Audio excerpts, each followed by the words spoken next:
Good afternoon. Today I'm going to show you how to toggle on the Optimize Image Load feature for your Simplebooklet.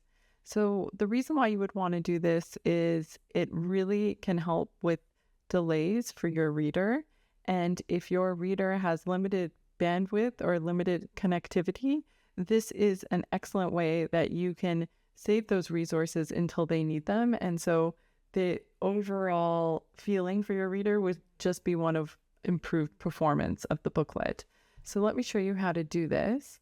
Go ahead and go into your dashboard and then click the Design tab.